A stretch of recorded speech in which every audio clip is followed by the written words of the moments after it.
সরকার করবার আগে এটা সংসদে পেশ করতে হবে। সংসদ যদি অনুমোদন দেয় যে এই চুক্তিটা আপনি করতে পারেন, অনলি দেন সরকার এক্সিকিউটিভ গভর্নমেন্ট যেটা আছে তারা ফলো আপ করে সেই চুক্তিটা সম্পন্ন করতে পারে। কিন্তু গত অন্তর্বর্তী সরকার চলাকালীন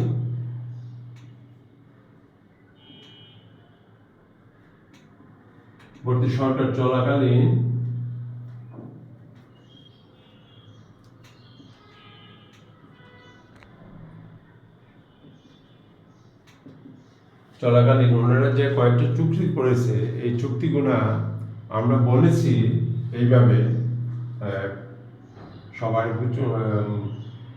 দৃষ্টি আকর্ষণ করে আমরা বলতে চেষ্টা করেছি যে এই সরকারের দায়িত্ব হলো রেগুলার যে কতগুলি কাজ আছে একটা দেশ পরিচালনা করতে, সেই কাজটি করে ওনারা সময় ব্যয় করবেন এবং দেশের যেন কোনো রকমের আভ্যন্তরীণ গণ্ডগোল সৃষ্টি না হয়, যে স্টেবিলিটি যেন ঠিক থাকে, আমাদের জনগণ যেন শান্তিতে তাদের কাজকর্ম করে যেতে পারে, স্থিতিশীলতা বজায় রাখে, সেই সমস্ত কাজের দিকে ওনারা নজর দেবেন।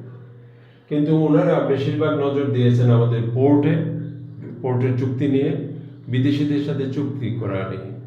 কিন্তু এই চুক্তি করার আগে ওনাদেরকে আমরা বলেছিলাম যে আপনারা চুক্তি করতে যাবেন না, কারণ চুক্তি সবসময় করবে দেশের নির্বাচিত সরকার। তাতে হয় কি, নির্বাচিত সরকারের 300 সদস্য পার্লামেন্টে আছে।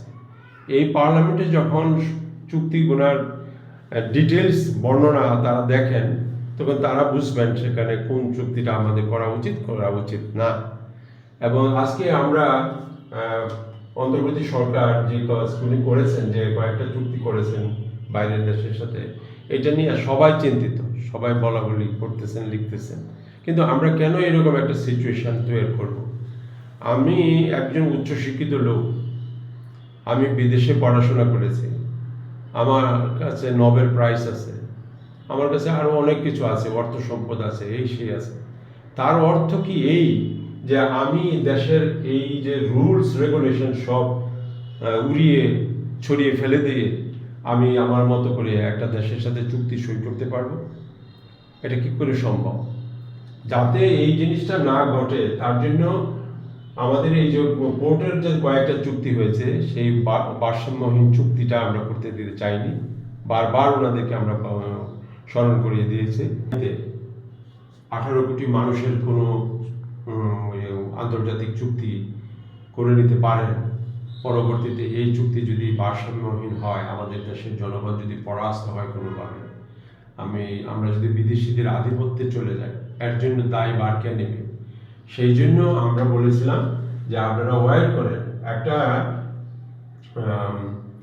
নির্বাচন সামনে আসতেছে, নির্বাচনের তফসিল ঘোষণা করা হয়েছে, ডেট আমরা জানি কত তারিখে ইলেকশন হবে।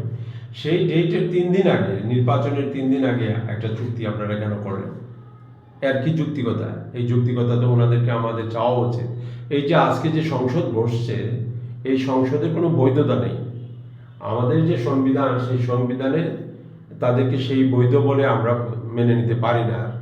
কিন্তু তারপরেও তারা যেহেতু এখন বসে আছে, তাদের উচিত আমাদের অন্তর্বর্তী সরকারের সদস্যদেরকে ডেকে এনে, যারা কমিটিতে ছিলেন, তারা যেন জবাব দেন কেন আপনারা এই চুক্তি করলেন।